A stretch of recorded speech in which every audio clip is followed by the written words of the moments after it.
كبروا الله أكبر لا تهابوا الحاقدين إن في التكبير نصر هذا در.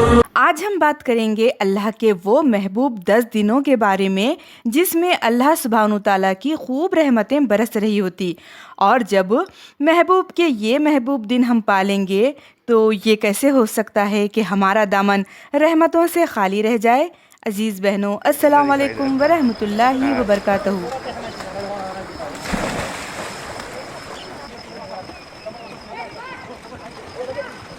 نہیں رکتے رہو، ہاں ایسا بس بس بس بس بس آ جاؤ آ جاؤ اوپر آ جاؤ، ویری گڈ، بہت اچھا ہے۔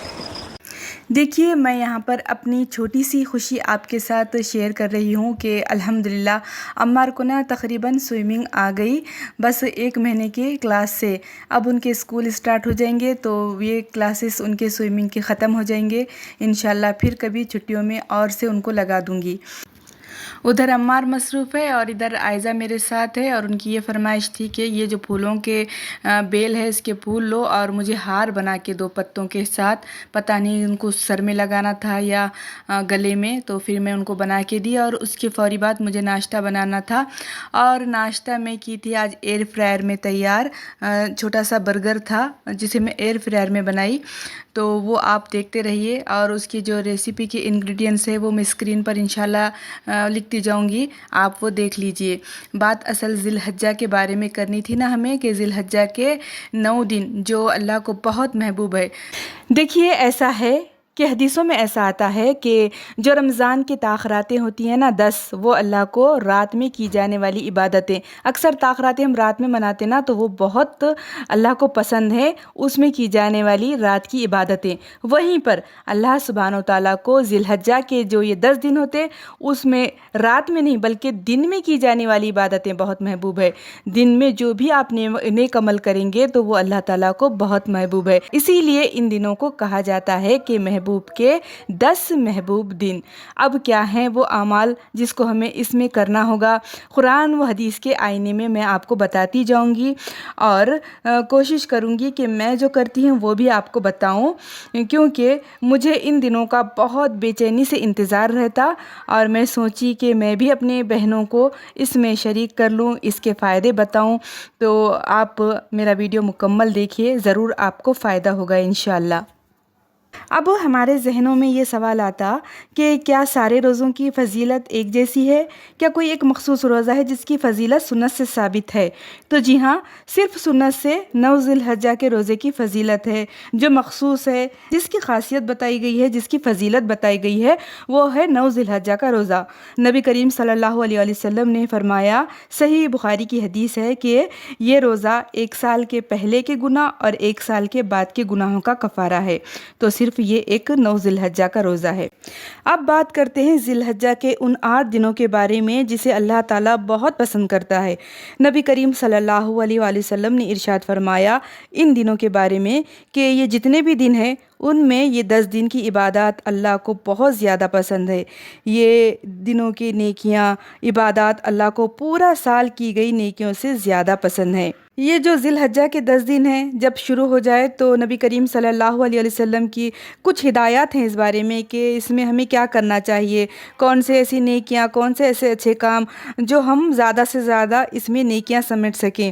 پہلی تاریخ سے لے کر 10 تاریخ تک کے دنوں میں کوئی بھی نیکی کا ثواب عام دنوں سے زیادہ ملتا۔ دوسری بات یہ کہ یہ جو ایام ہیں ان کی نا قرآن مجید میں قسم بھی اٹھائی گئی ہے اس کی اہمیت کی اور اس کی فضیلت کی۔ کون سے ایسے اعمال ہم کر سکتے ہیں جس کی وجہ سے ہم باقی لوگوں سے آگے نکل جائیں؟ چلیے اب ہم اس کے بارے میں بات کرتے ہیں۔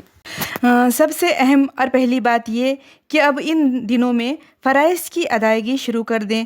اب اپنے فرائض نہ چھوڑیں، یعنی ابھی تک جو بھی آپ نے اپنی نمازوں میں کوتاہی کی تھی اس کو صحیح کرنے کا ایک بہت بڑا موقع آپ کو ملا، وہ آپ اس 10 دنوں میں کرتے رہیں، اس طرح آپ پابند بن سکتے۔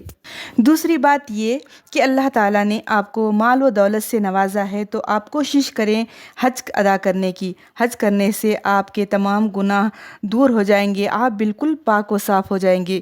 اگر آپ حج نہیں کر سکتے تو اللہ تعالیٰ سے ان دنوں میں خاص حج نصیب ہونے کی دعا کیجیے، اپنے لیے بھی دوسروں کے لیے بھی۔ بس اللہ کی ذات ہی مسبب الاسباب ہے، وہی راستے بنانے والا ہے، وہی راستے پیدا کرنے والا ہے۔ ہو سکتا آپ کی اب کی ہوئی دعا اگلا سال آپ کو حج نصیب کر دے۔ تیسری بات یہ کہ ان دنوں میں کوشش کریں کہ آپ بھی قربانی کریں۔ اس سے کیا ہوگا کہ جب آپ ذبح کریں گے، آپ کے نام کا کوئی جانور ذبح ہوگا تو اس کا جو خون بہتا ویسے گناہ آپ کے بہہ کر صاف ہو جائیں گے۔ اور اگر آپ نہیں لے سکتے قربانی میں بھی حصہ تو ایسا کریں کہ اس سال سے ہی کچھ پیسے جمع کرنا شروع کر دیں۔ اگر آپ مہینہ 500 یا 1000 بھی جمع کریں گے، 1000 روپیے ہر مہینہ، تو انشاءاللہ ایک حصہ آپ بالکل اپنے نام کا لے سکتے اگلے سال۔ چوتھی بات، آپ آسانی سے کرنے والا ان دنوں میں وہ کام جسے کر کے آپ اللہ کا قرب حاصل کر سکتے، آپ اللہ کو راضی کر سکتے۔ اگر آپ حج نہیں جا سکتے، آپ قربانی نہیں دے سکتے تو اسے بالکل آپ آسانی سے ادا کر سکتے، وہ ہے نوافل نماز۔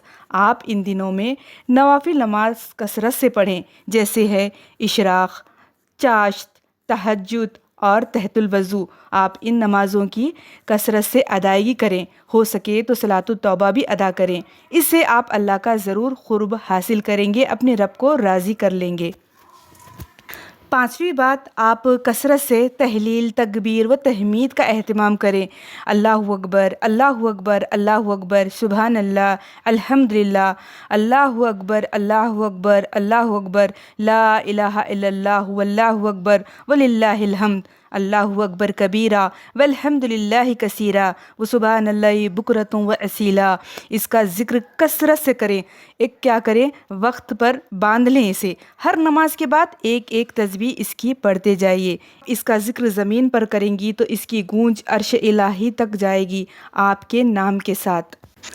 چلیے آتے ہیں اب پانچویں بات کی طرف جو ہمارے لیے بہت معنی رکھتی۔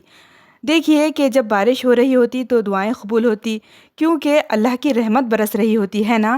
ان 10 دنوں میں بھی نا اللہ کی رحمت کے دروازے کھول دیے جاتے اور اللہ کی رحمت برس رہی ہوتی۔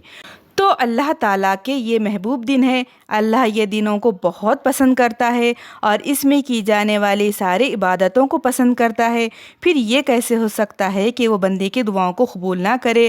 ان 10 دنوں میں آپ کی دعائیں بھی ضرور قبول ہوں گی۔ پھر آپ ایسا کریں کہ اپنے لیے، اپنے بچوں کے لیے، اپنے نسلوں کے لیے، امت مسلمہ کے لیے، فلسطینیوں کے لیے، سب کے لیے دعا کریں تاکہ آپ کی دعائیں بھی آپ کے حق میں قبول ہو جائے۔ چھٹی بات یہ کہ آپ اپنے قریبی رشتہ داروں کے ساتھ ملیں، ان کے ساتھ اچھا سلوک کریں، ان کی خیر عافیت پوچھیں۔ اگر ان کو کچھ مالی ضرورت ہے تو ان کی مالی ضرورت پوری کریں اگر آپ کر سکتی ہوں تو، اور اگر وہ دین سے دور ہوں تو ان کو دین کے قریب لائیں، اور اگر وہ شرک کرتی ہوں تو ان کو شرک سے روکیں۔ بس یہ چھوٹے چھوٹے کام ہیں جو آپ کو اپنے رشتہ داروں کے ساتھ کرنا ہے ان دنوں میں، تاکہ آپ کو سال بھر رشتہ داروں کے ساتھ حسن سلوک کا ثواب ملتا رہے۔ چھٹی اور اہم بات یہ کہ اپنی گناہوں کی کثرت سے معافی مانگیں۔ ایسا ہے کہ انجانے میں ہم سے ایسے گناہ ہو جاتے جس سے ہم لا علم رہتے، تو جانے اور انجانے میں کیے ہوئے گناہوں کی معافی مانگیں تو بہت بڑا ثواب ہے۔ ان دنوں میں گناہوں سے معافی مانگنے کا بہت بڑا موقع ہے، اپنے گناہوں کو بخشوانے کا اور اپنی اصل زندگی کے لیے آگے نیکیاں بھجوانے کا۔ ہم یہ چاہتے ہیں کہ ہم جب جائیں تو بس ہمارے گناہ نہ رہیں ہمارے ساتھ، بس نیکیاں ہی نیکیاں رہیں۔ تو جی میری پیاری بہنوں، یہ وہ 10 محبوب دن ہیں اپنے محبوب رب کے جو ہمارے لیے بڑے بابرکت اور رحمتوں والے ہیں۔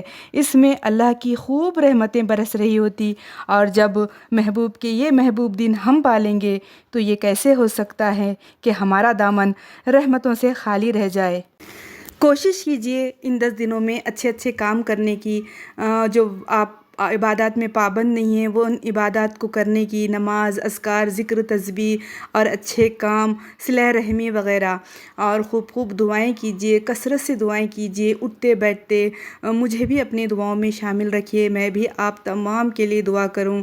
بڑی محنت سے میں یہ ویڈیو بنائی ہوں، یہ سوچ کر کے ان باتوں کا شاید میری زبان سے کسی ایک کے بھی دل میں اثر ہو جائے، کام کر جائے تو میری محنت کامیاب ہو جائیں گی انشاءاللہ۔ تو بس پھر ملتے ہیں ایک نئے ولاگ میں اچھی سی باتوں کے ساتھ۔ میرا اسی طرح سپورٹ کرتے رہیے۔ اللہ حافظ۔